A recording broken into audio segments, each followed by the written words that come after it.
Assalamualaikum warahmatullahi wabarakatuh. Bertemu lagi kita di pembelajaran matematika wajib kelas 10. Hari ini kita akan masuk ke materi baru yang judulnya relasi dan fungsi. Seperti biasa, di awal pembelajaran pasti akan dijelaskan pengertiannya. Pengertiannya apa sih pengertian relasi dan fungsi itu? Yang pertama akan dijelaskan tentang pengertian relasi, terkhusus pengertian relasi antar dua buah himpunan. Coba perhatikan dua buah himpunan berikut. Mana itu dua buah? Ada himpunan A dan ada himpunan B. Untuk himpunan A ada nih namanya Adit, Dewi, Vivi, Gilang, dan Vanessa. Untuk himpunan B, stroberi, apel, mangga, jeruk, dan lemon. Sudah bisa dilihat ya dari sini himpunan A itu tentang apa? Tentang nama-nama anak murid. Untuk yang B itu nama-nama apa? Nama-nama buah. Bisa dilihat dari himpunan A dan himpunan B itu tidak saling berhubungan. Nah, dari sinilah anggota-anggota himpunan A dan B tidak saling berhubungan. Maka buatlah sebuah aturan yang bisa membuat anggota-anggota kedua himpunan ini saling berhubungan. Kira-kira apa hubungannya yang bisa kita buat dari nama-nama siswa dengan nama buah? Disinilah kita misalkan dibuat sebuah aturan atau hubungan, yaitu suka makan buah. Kalau aturannya suka makan buah, berarti dari A ke B itu akan bisa membentuk sebuah hubungan. Kalau yang lain belum tentu bisa ya. Oke, di sini karena aturan suka makan buah ini merupakan relasi dari himpunan A ke himpunan B. Oke, di sini sudah Ibu lepas tadi. Ini sudah Ibu buat hubungan dengan aturan suka makan buah. Ini misal aja ya. Jadi di sini Adit, Ibu buatnya suka makan buah jeruk dan lemon. Untuk Dewi suka makan buah stroberi dan apel. Untuk Vivi suka makan buah stroberi aja. Untuk Gilang cuma suka makan mangga. Vanessa sukanya makan apel dan mangga. Nah, dari situlah aturan suka makan buah ini merupakan relasi dari himpunan A ke himpunan B. Itulah maksudnya relasi. Apa relasi itu? Hubungan. Membentuk sebuah hubungan dari himpunan A ke himpunan B. Itulah relasi.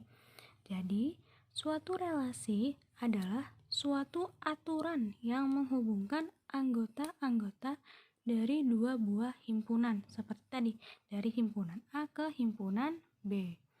Oke, nah relasi R yang di atas ini, itu dari relasi R dari himpunan A ke himpunan B dituliskan seperti ini. Bacanya gimana? Bacanya seperti tadi, relasi R dari himpunan A ke himpunan B. Bisa juga kalau di diagramnya R-nya kita taruh di atas begini. Tanda panahnya ya, jangan lupa tanda panahnya karena dari A ke B. Begitu. Dari menentukan relasinya sudah paham kan? Kita buat aja aturan dari A ke B ini yang bisa ngebentuk suatu hubungan. Kalau ini tadi kan nama orang dan nama buah, bisa kita buat hubungannya apa? Tentang makanan buah kesukaan. Itulah yang dinamakan relasi. Relasinya apa? Suka makan buah. Oke, setelah dari situ kita masuk ke pengertian daerah asal, daerah kawan, dan daerah hasil. Perhatikan pada relasi suka makan buah tadi ya. Yang ini jangan lupa dicatat dulu. Terus di sini Ibu kasih keterangan untuk yang pertama, himpunan A disebut daerah asal. Inilah daerah asalnya karena dari A ke B ya. A ke B berarti A-nya daerah asal.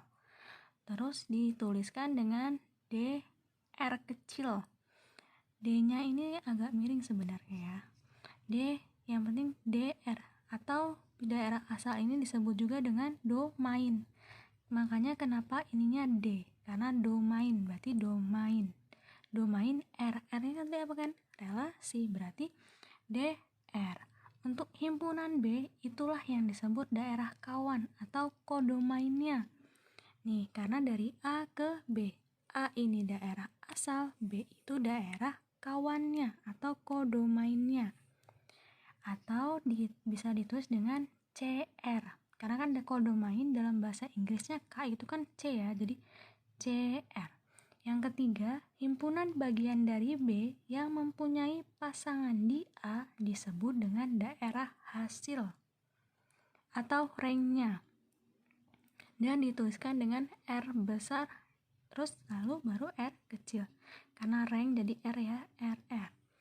Yang mana daerah hasilnya? Ini karena semuanya ada pasangannya, berarti stroberi, apel, mangga, jeruk, lemon inilah daerah hasil. Nanti misalnya kalau di sini ada lagi satu, misalnya contohnya nanas, tapi di sini mereka nggak ada yang suka nanas, berarti nanas ini nggak masuk ke daerah hasil karena nggak ada pasangannya dari daerah A, begitu ya. Nanti kalau yang masih bingung bisa ditanyakan. Lanjut, yang ketiga itu cara menyatakan relasi. Cara menyatakan relasi itu ada 3. Yang pertama, menggunakan diagram panah.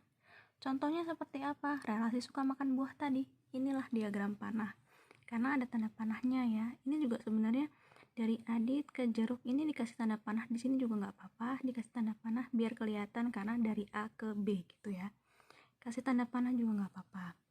Atau tanda panahnya di atas ini juga nggak apa-apa, kayak R terus tanda panah kan biar menunjukkan kalau A ke B. Untuk cara yang kedua itu menggunakan diagram kartesius. Contohnya gimana? Ini sama aja tadi, relasi suka makan buah, tapi ibu buat menggunakan diagram kartesius. Diagram kartesius apa? Ada X, ada Y-nya. Dengan X-nya itu ibu buat himpunan A. Himpunan A tadi siapa aja? Adit, Dewi, Vivi, Gilang, Vanessa. Untuk daerah garis Y yang ke atas itu ibu buatnya untuk himpunan B. Tadi ada apa? Stroberi, apel, mangga, jeruk, lemon. Dengan ketentuan yang sama, Adit tadi suka makan buah apa? Lemon dan jeruk. Makanya titiknya di sini, di titik lemon dan jeruk. Dewi sukanya makan buah apa? Dewi. Oh, sukanya apel sama stroberi. Berarti titiknya di sini. Stroberi dan apel. Untuk Vivi tadi sukanya apa? Cuma suka stroberi. Berarti cuma di sini. Kalau dia suka apel juga berarti ada titik di sini, gitu. Untuk Gilang sukanya apa? Mangga. Anissa sukanya apel dan mangga. Begitu ya untuk diagram kartesius. Untuk selanjutnya yang ketiga itu menggunakan himpunan pasangan terurut. Sama kayak tadi. Kalau Adit sukanya apa? Adit kan ada 2, berarti Adit, jeruk. Dan Adit, lemon. Karena sukanya 2. Terus Dewi, stroberi. Dewi, apel. Jadi dia terurut gitu kayak tadi di sini. Adit kan sukanya jeruk sama lemon, berarti di pasangan terurutnya Adit jeruk, Adit lemon gitu. Dengan di sini diawali R yang relasi tadi R sama dengan kurung kurawal, buka kurung, kayak kita nulis X, Y biasa, cuma X-nya kita ganti dengan namanya. Y-nya kita ganti dengan nama buah yang dia suka. Adit jeruk, Adit lemon, Dewi stroberi, Dewi apel, Vivi stroberi, Gilang mangga, Vanessa apel, Vanessa mangga. Dengan ditutup lagi dengan kurung kurawal. Itu cara menuliskan kalau menggunakan himpunan pasangan terurut. Selanjutnya yang keempat itu tentang pengertian relasi dan fungsi. Ini masuk ke pengertian fungsi ya sebenarnya. Perhatikan 2 buah himpunan berikut. A, ada yang bernama Arya, Megista, Rianda, Mila, dan Rindi. Untuk B, Metro Barat, Metro Timur, dan Metro Selatan. Oke, sama seperti tadi, kita buat aturannya dulu. R-nya ini apa sih kira-kira relasi yang cocok untuk menghubungkan dari himpunan A ke himpunan B. Karena ini nama orang dan ini nama lokasi, berarti bisa kita buat relasinya itu menjadi beralamat di, ya kan? Kayak berarti misal Arya beralamat di Metro Barat misalnya. Megista beralamat di Metro Timur. Itu misalnya aja ya. Ini juga ibu buat panahnya nanti misal saja. Terus oke, setelah itu bentar ibu buka dulu. Nah, ini sudah ibu buka. Ini ibu misalkan kalau Arya itu beralamat di Metro Barat. Megista beralamat juga di Metro Barat. Rianda alamatnya di Metro Selatan. Mila beralamat di Metro Timur. Rindi, sedangkan Rindi beralamat di Metro Barat. Oke, nah bisa kita perhatikan bahwa semua anak itu beralamat di satu tempat saja. Lihat, Arya hanya beralamat di Metro Barat. Bukan Arya beralamat di Metro Barat dan Metro Timur. Ada kemungkinan ya kalau dia punya 2 rumah. Cuma kan kita anggapnya ini karena alamat dia yang pasti di mana. Cuma satu tempat aja kan, nggak lebih dari satu gitu maksudnya. Karena perhatikan satu anak hanya beralamat di satu tempat saja. Inilah yang disebut fungsi. Relasi inilah yang disebut fungsi karena dia hanya punya pasangan tepat satu. Karena dia hanya punya pasangan tepat satu. Arya cuma satu, Megista cuma satu, Rianda cuma satu. Dia tidak mendua ya, berarti maksudnya tidak ada dua. Misal Arya ke Metro Barat sama alamatnya di Metro Timur, itu enggak. Itu bukan fungsi namanya. Fungsi itu hanya punya satu pasangan. Jadi dari Arya cuma satu ke Metro Barat. Bebas kalau di Metro Barat misalnya ada 3 nih. Ada 3, enggak masalah. Yang kita fokuskan itu di himpunan A-nya karena dari A ke B. Jadi kalau B-nya yang ada 3 kayak gini ya enggak masalah gitu. Yang penting di himpunan A-nya pasangannya cuma satu. Itulah yang dinamakan fungsi. Nah, bisa ditebak dulu, ini ada A, B, O, AB. Kira-kira apa A, B, O, AB itu? Golongan darah. Ibu-ibu tanya, apakah relasi golongan darah seseorang itu merupakan suatu fungsi? Ingat, fungsi itu tadi apa? Fungsi itu orangnya cuma boleh punya satu pasangan aja, nggak boleh ada 2 pasangan. Nah, kalau golongan darah kira-kira satu orang punya golongan darah 1 atau 2? Atau 3 malah? Nah, jawabannya iya ya. Kenapa? Karena setiap orang pasti punya golongan darah dan golongan darahnya cuma 1. Macam ya, maksudnya macam. Tidak bisa lebih. Jadi cuma tepat 1.